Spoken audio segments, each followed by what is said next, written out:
Balik mga kapuso sa spotlight karong buntaga pampagaanta ning mga higayuna mga kapuso sa atong kabuntagon maila-ila nato abi-abi kining bulanon nga vlogger doon na siya makalingaw nga mga content mga kapuso labi matud pa kini yang pagprank kuno sa lain nga mga individual ila-ilahon nato karong buntaga mas naila ni siyang si Kuya Aj. Good morning Kuya Aj, welcome sa programa Kumustamos. Good morning, Sir Nex, no? Og sa tanang mga ning tan-aw sa mga programa karon, mayong buntag kanatong tanan. Kumusta diha sa Bohol, sir? Okay lang gihapon diri sa Bohol, no? Padayon lang gihapon sa pagpakabuhi. Bisan tuod daghang mga problema, pero fight lang gihapon, no? Fight lang gihapon.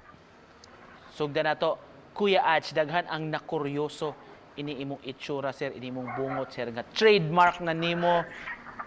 Ngano man ni sir, nga imong na mo na gyud ni ang timailhan nimo nga mao na gyud si Kuya Aj ang vlogger. Na-inspired ko si dihay nakita na ko sa kaad sa TV, no, si John Lloyd, no. So nagpaingon ani siya.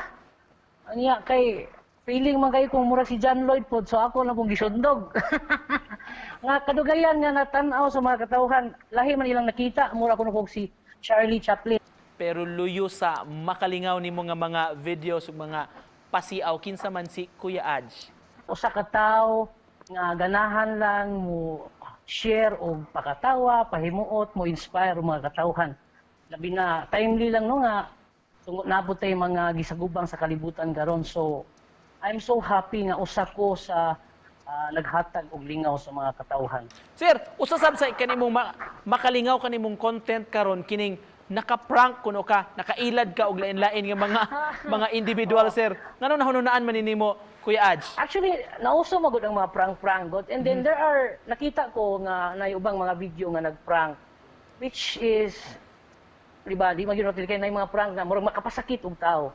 No, naibang nga mga prank nga mutan-aw ka murag nganong gi-prank pa man to niya. Nakahulon ako nga pwede ka mag-prank ko ani pero balihon ako. Imbis nga sila may prank ang mahog sa content, ako ang na-prank. Hindi hapoy na-prank na ko ganihang buntag. Dito ko sa usa ka courier. Nagpada ako silang gilad. Ang akong gipadadaan, ang akong kaugalingon. Ilad sila. Nailad sila. Oh, nailad sila. Unsa may bation, sir, mo padaka para sa imong kaugalingon? Di gito na ko kuwaon, kayo ko tong kuwaon, ako yung mailad. Para nimo Kuya Aj, unsa may definition, unsa may pasabot kung tinuod nga komedya, unsay advice nimo sa mga aspiring vloggers diha? Maka-inspire ka, makahatag kag lingaw, kay wa ta kahibaw-an ang mga tawhana nga ning katawa bisan usa duhara na siya.